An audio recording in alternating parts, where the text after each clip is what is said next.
Welcome into the latest edition of ESPN FC. I'm Dan Thomas. Lots of people once again joining me throughout today's show. John Hutchinson will be here to respond to those explosive comments from Danny Rose. Plus, I've asked Shaka and Craig to pick their best five-a-side team with players that they've ever played with. We start, though, with the big news in Spain as Sid Lowe joins us. Sid, Joan Laporta running once again for Barcelona president. Why is this significant?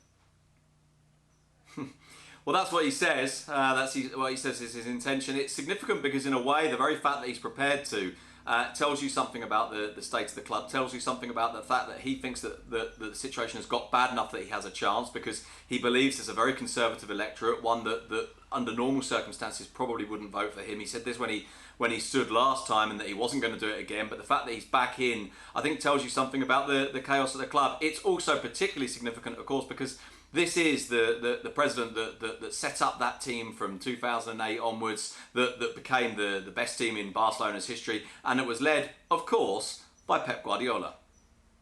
Which leads me beautifully into this quote, Sid, which said, "I would really like Guardiola to return, but right now he's at City and it's a decision he must make. He is a reference point for this club and many supporters would love to see him coaching Barca again. When the moment is right, I will speak with a person we believe should be Barca's manager from 2021. Not exactly hiding his hand too much there, Sid. He wants Pep back. Would Pep go back?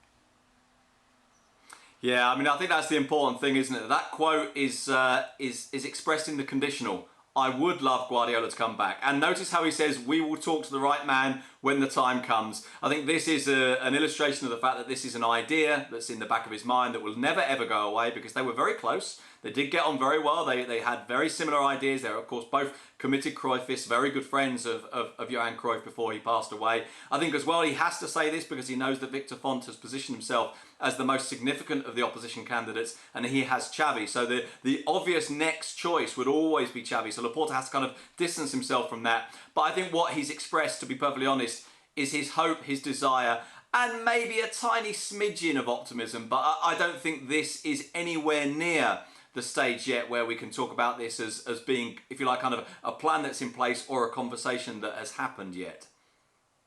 Sid Lowe, thank you very much. For a lot more from Sid, you can join him on the Gab and Jules podcast, which of course dropped yesterday. You can check that out over on the website.